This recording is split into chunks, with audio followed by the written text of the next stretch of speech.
हरी हरी बोल। आप सभी को शरद पूर्णिमा की मंगल मंगल बधाइयाँ।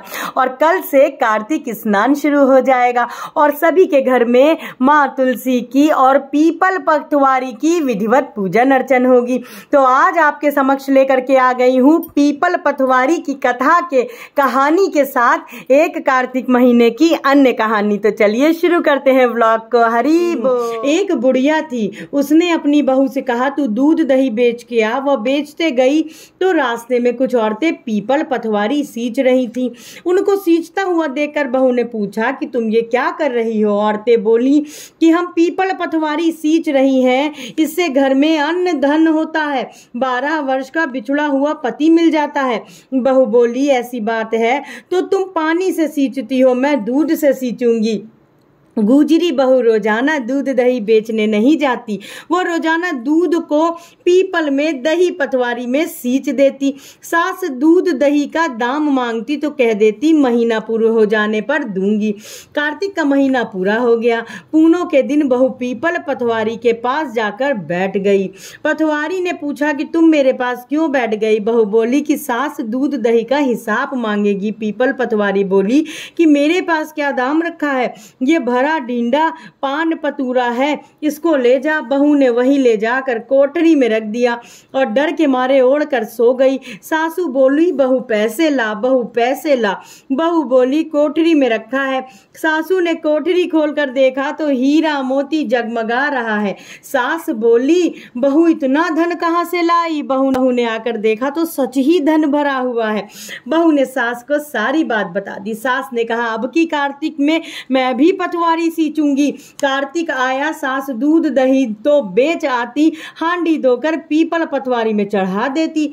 आकर बहू से कहती मेरे से दाम मांग। वो कहती सासू जी कोई बहू मांगती है क्या। पर सासू कहती कि तू मांग। बहू बोली सासू जी पैसे लाओ। तो वो पीपल पखवारी के पास जाकर बैठ गई। पीपल पखवारी ने सास को पान पतूरा भरा डीड दे दिया। उसने ले जाकर कोठरी में रख दिया। बहू ने खोल कर देखा तो उसमें कीड़े मकोड़े बिलबिला रहे हैं। बहू ने कहा सासू जी ये क्या है। सास ने आकर देखा तो बोलने लगी पीपल पखवारी तो बड़ी दोगली पटपीटन है, इसको तो धन दिया, मुझको कीड़ा मकोड़ा दिया।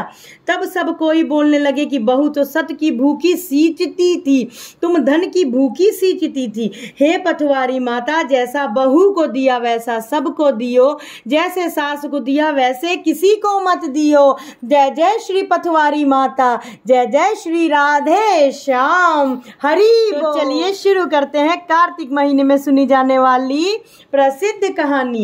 एक सास थी जो कि नियम पूर्वक कार्तिक नहाती थी। वो 12 कोस पैदल जाती और 12 कोस पैदल आती थी। बहू जो थी वो घर में ही कटड़े में पानी डालकर गंगा जी से प्रार्थना करके कहती मन चंगा तो कठौती में गंगा। वही गंगा जी उसके घर कटड़े में आ जाती और वह नहा लेती। एक दिन सासू की नथ गंगा जी में बह गई। जब घर बहू नहाई तो उसके खटड़े में आ गई। उसने नथ निकाल कर रख ली। जब सास घर पर आई और उदास होकर बैठ गई, बोली बहू मेरी नथ गंगा जी में बह गई। बहू बोली आपकी नथ मेरे हाथ में आ गई।